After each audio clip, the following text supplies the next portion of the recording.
Alléluia! Bonsoir ou bonjour à vous, bien-aimés, frères et sœurs en Christ, où que vous soyez dans le monde. Je prie que vous respiriez toujours la santé, la paix et la joie de Christ. Alléluia!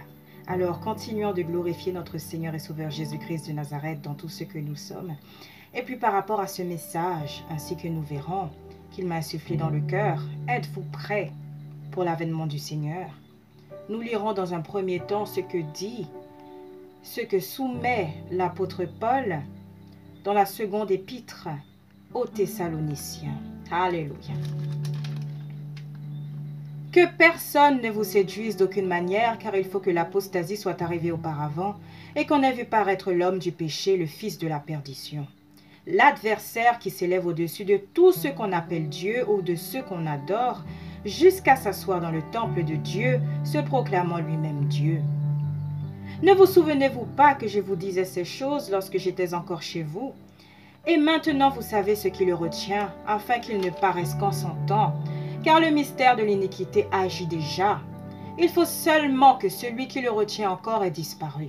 Et alors paraîtra l'impie que le Seigneur Jésus détruira par le souffle de sa bouche et qu'il anéantira par l'éclat de son avènement. L'apparition de cet impie se fera par la puissance de Satan avec toutes sortes de miracles, de signes et de prodiges mensongers, et avec toutes les séductions de l'iniquité pour ceux qui périssent parce qu'ils n'ont pas reçu l'amour de la vérité pour être sauvés. Aussi, Dieu leur envoie une puissance d'égarement pour qu'ils croient au mensonge, afin que tous ceux qui n'ont pas cru à la vérité, mais qui ont pris plaisir à l'injustice, soient condamnés. Donc, bien-aimés, cela effectivement nous rapporte à ce que notre Seigneur et Sauveur Jésus-Christ de Nazareth nous soumet dans l'évangile de Matthieu chapitre 24, où il dit lui-même effectivement que plusieurs faux prophètes s'élèveront et séduiront beaucoup de gens. Et parce que l'iniquité se sera accrue, la charité du plus grand nombre se refroidira. Mais celui qui persévérera jusqu'à la fin sera sauvé. Cette bonne nouvelle du royaume sera prêchée dans le monde entier pour servir de témoignage à toutes les nations. Alors viendra la fin. C'est pourquoi, lorsque vous verrez l'abomination de la désolation dont a parlé le prophète Daniel établie en lieu saint, que celui qui lit fasse attention.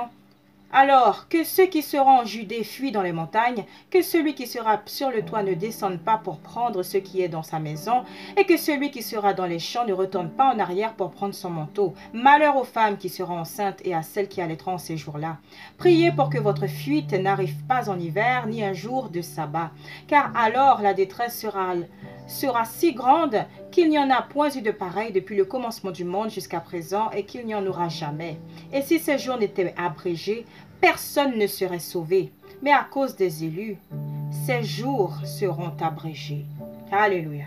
Alors, bien-aimés, voyez justement par rapport à ce que le Seigneur nous soumet, effectivement, que le temple de Jérusalem sera détruit. S'il parle de la destruction du temple de Jérusalem, il parle aussi de façon symbolique de sa propre mort qu'il annonce par la crucifixion, afin de mieux revenir, afin d'être ressuscité et en temps et en heure revenir dans la chair et paraître aux yeux de tous, aux yeux du monde, comme cela est reporté dans Apocalypse chapitre 1 verset 7.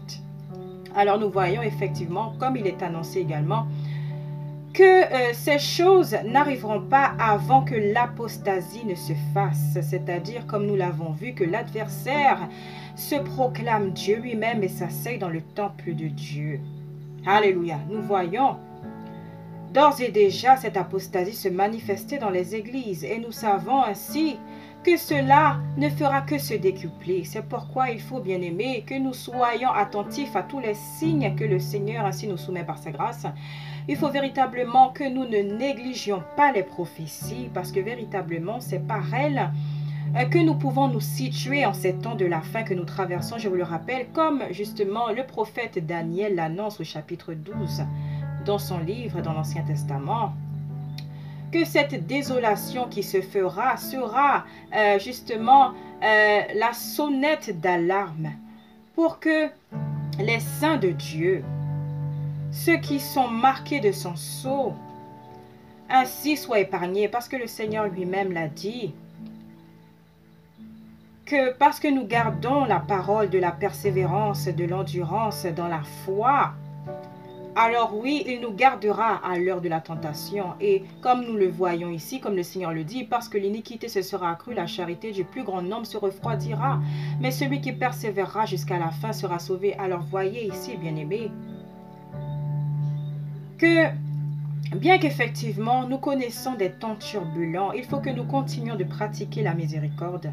Il faut que nous continuions de pratiquer la charité sous toutes ses formes. Il faut plus que jamais que nous soyons soudés, que nous puissions prier les uns pour les autres, que nous puissions nous édifier les uns les autres.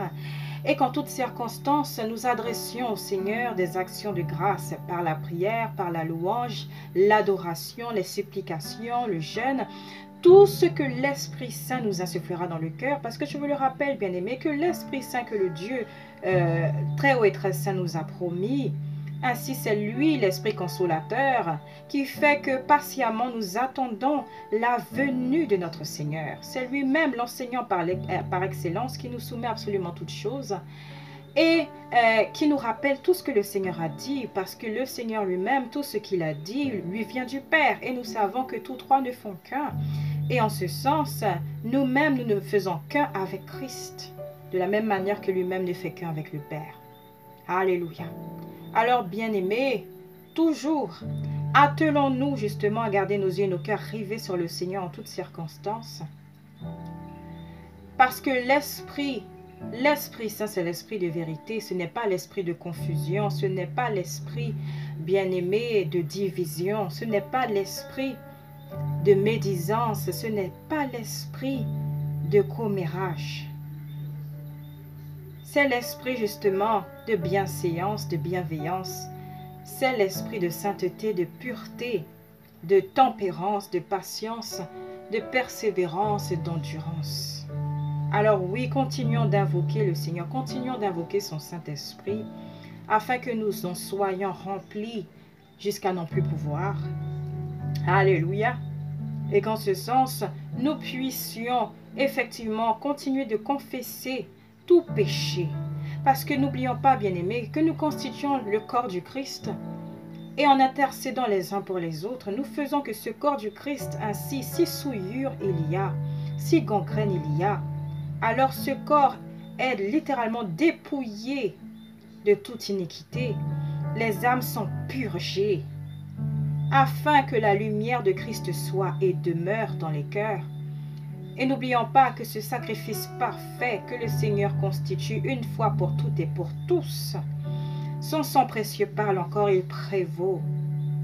Alors, utilisons cette grâce sous laquelle nous vivons et faisons justement que la volonté de Dieu le Père en Christ soit sur la terre comme au ciel, en nous soumettant à lui et en nous attelant, bien-aimés, ainsi à faire que par son esprit de discernement, de sagesse, de connaissance, de révélation et de vérité, nous demeurions toujours dans ses faveurs en sachant quelle est sa volonté. Parce que n'oublions pas que la vie éternelle, comme cela est reporté dans l'évangile de Jean chapitre 17 verset 3, consiste en le fait que nous connaissions ce qui est agréable à Dieu. Alléluia. Alors bannissons de nos tentes toutes ténèbres et ne gardons que ce qui est lumière jusqu'à la fin, parce que le Seigneur dit qu'il sera avec nous jusqu'au bout du monde. Alléluia. Donc recevez ce message, bien-aimés, restez bénis en Christ dans toutes vos voies et à très bientôt par sa grâce.